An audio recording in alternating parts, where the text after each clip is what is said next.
Welcome back to my channel. If you're new here, I'm Anna, and it's a channel for people who read across different genres, from classics to popular romantasy series. And yes, I do both. This week I want to share my honest impressions about BookTok books. It's been a year since I've started a BookTok account, and honestly, it's been an inspiring journey. So yes, while BookTok is mostly focused on romantic fantasy books and younger audiences, I actually follow so many inspiring people there, people who read classics only, people who read non-fiction books, people who read indie books. So I do discover lots of books on BookTok, and maybe I will make another video about all the amazing books I discovered on BookTok. But today I want to talk strictly about the most popular BookTok books.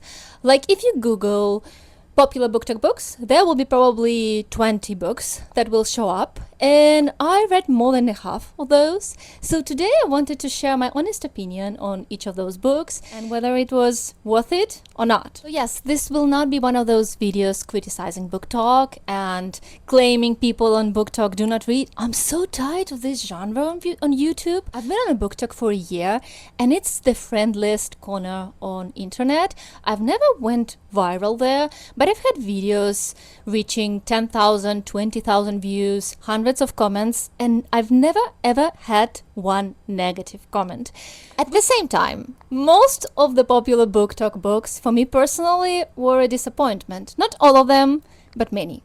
One of the most popular BookTok books I read last year was The Song of Achilles by Madeline Miller.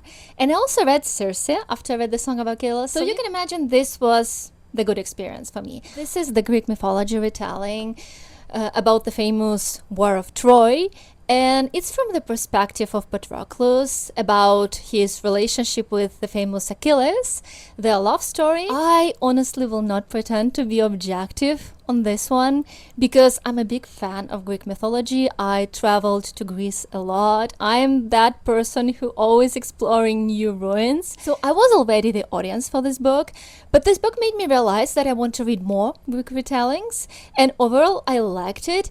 I'm quite convinced that it's not going to be my all-time favorite Greek retelling. After this one, I also read Circe. I liked it slightly less than The Song of Achilles, and then I read Clytemnestra, and that one I liked way more. Out of 5 stars, I probably would give it 4.5. Verity by Colleen Hoover. I have never read any of Colleen Hoover books. It's a mix of thriller and dark romance, so it's not the most typical book by Colleen Hoover. Her most famous book is It Ends With Us, and I saw the movie before I realized there was a book. I actually liked Verity. I feel like it's not going to be a book for everyone. Verity, a young writer who struggles with writing her books, she moves into the house of the famous writer to finish her books and get paid for that, and she discovers lots of mystery drama. So there are lots of secrets in this house, and the personality of Verity, the famous writer, is unsettling.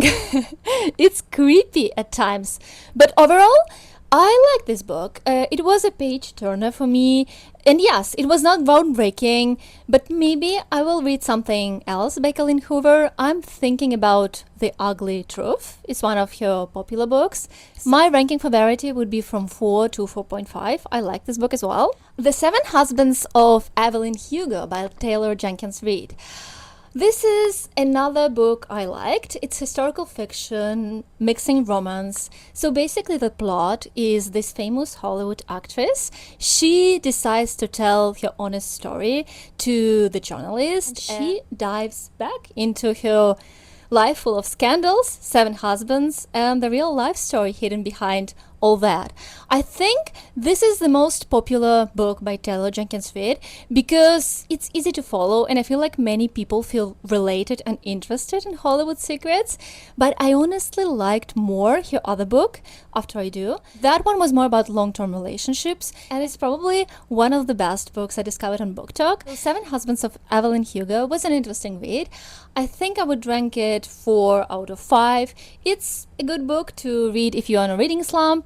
It's not a groundbreaking read for me personally, but it was entertaining. The Silent Patient by Alex Michaelides. This is a psychological thriller, and yeah, this book surprised me a lot. So the main plot is we have this main character. She is a painter and she kills her husband. She shoots him and then she never speaks any word. So her psychotherapist gets interested in uncovering what's behind her story and what really happened. I read quite a few thrillers. It's not my all-time favorite genre, but I enjoy it sometimes. So I thought it would be hard to surprise me, but the final twist in this book, I was like, oh my god! Is this real? So yes, I like this book. Again, not my all-time favorite, not a book I might read again, but as a one-time read, if you like psychological thrillers, this one is a good one. I would say overall it is 4 out of 5, but for the final twist, I would give it 4.5. The Fourth Wing by Rebecca Yarros. I know many people say it's like one of the most overhyped books of entire generation. And I feel like it's definitely a bit overhyped. Not a groundbreaking read. If you read fantasy like Robin Hobb, you will not like it. I just read the summary. I feel like people who criticize this book on YouTube, they just did not read the summary. I mean, you know what you're getting into. Personally, for me it was entertaining. I read the book number 1 and I decided I will not continue with the series. It was interesting. And then almost a year after, I was on a reading slump and I decided I will read something entertaining and I will read book number 2 and book number 3 as audiobooks, and I enjoyed it even more. I feel like Rebecca Yarros mostly shines in the romance part, not in the fantasy and world building. I also read her romance book and I did not like it at all. So maybe that was not her best romance book, or then I'm lost, because she is a contemporary romance writer. Fourth Wing is her only romantic fantasy series. So I thought I would like her romances, but the one I read, I did not. So honestly, out of 5 stars, I would give The Fourth Wing 4 stars for enemies to lovers, dragons, fantasy elements. I feel like people who liked Harry Potter, Game of Thrones, and want something mixed in one book will like it. The Midnight Library. I read this book before I discovered BookTok, so it was probably 3 years ago. I do remember the main plot. It was about a woman who gets to this magic library and she gets to explore different ways her life would have gone if she would have taken different life choices. So I find the concept interesting and the book was entertaining for me, but it was not groundbreaking. I think I also read it as an audiobook, so as a holiday read, book to read on the road, I found it interesting. So probably out of 5, this was again 4 for me. It was original, it was interesting as a one-time read, but I was not impressed. Tomorrow. There are so many things I can say about this book. This was one of the first books I read after I joined BookTok, and I was so mad while I was reading it. Basically, it's a story about love and friendship. So 2 friends, they connect as children, and then in their 20s they reconnect to make computer games. And both of them are really living in this world of computer games. They have such a rare connection, and I was so frustrated. I felt like they just could have talked to each other. The main female character, she's probably the most unlikable character I've ever seen in books.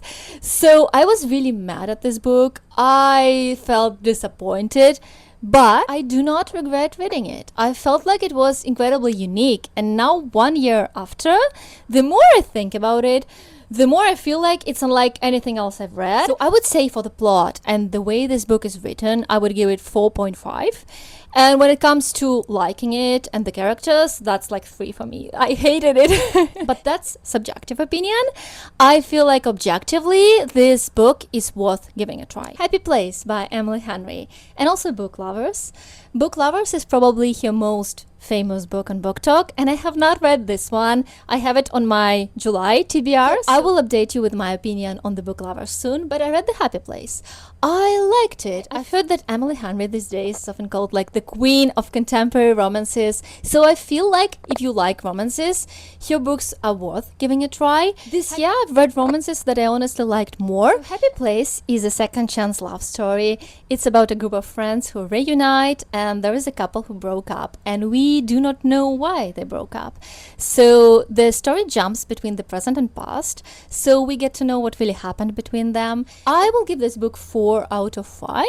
Not my all-time favorite romance story, but it was entertaining. The Invisible Life of Addie LaRue.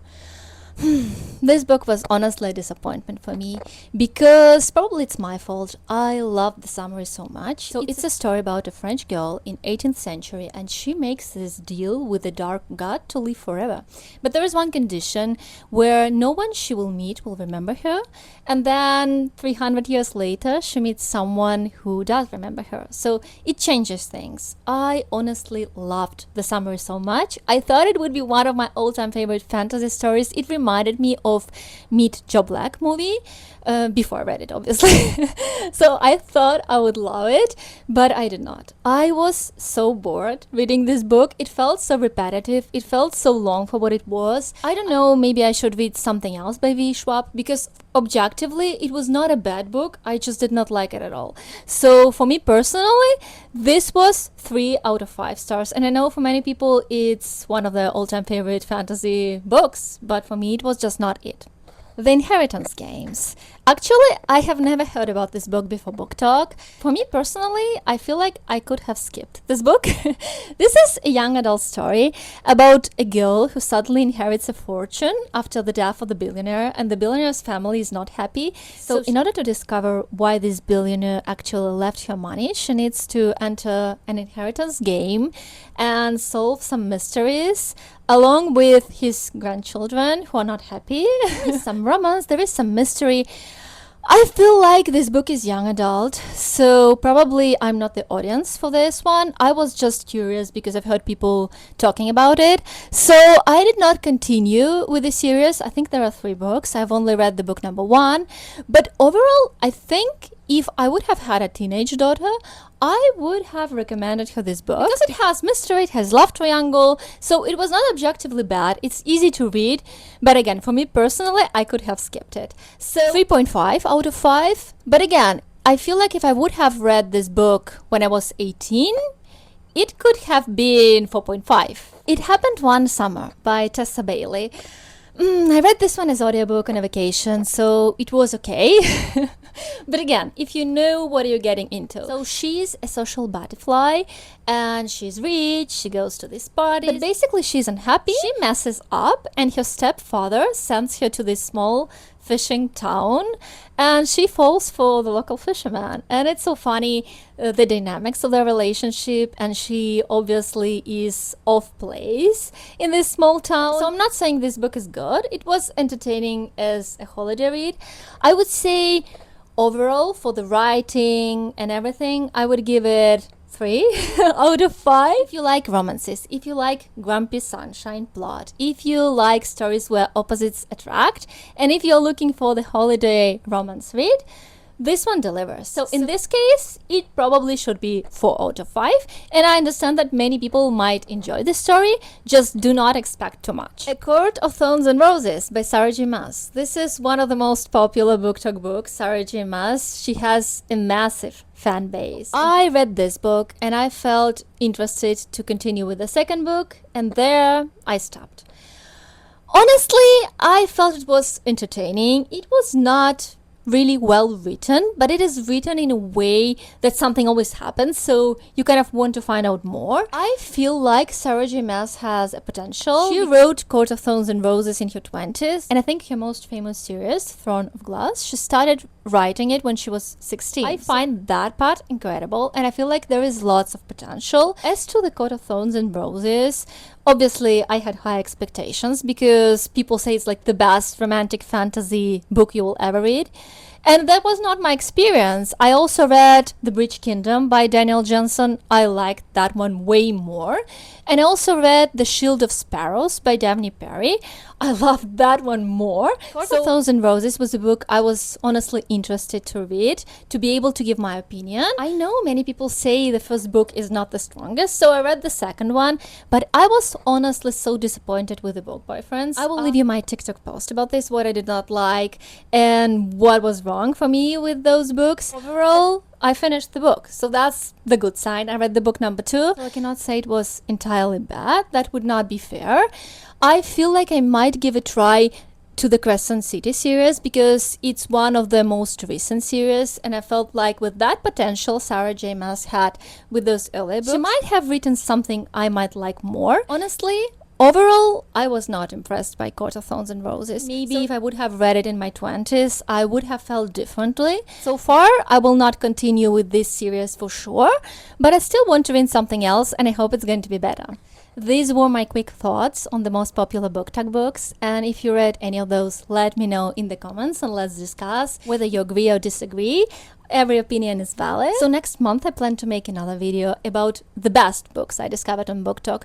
Most of them are not popular, meaning I just discovered them thanks to people I follow on BookTok. So I hope that one will help you to discover some cool books as well.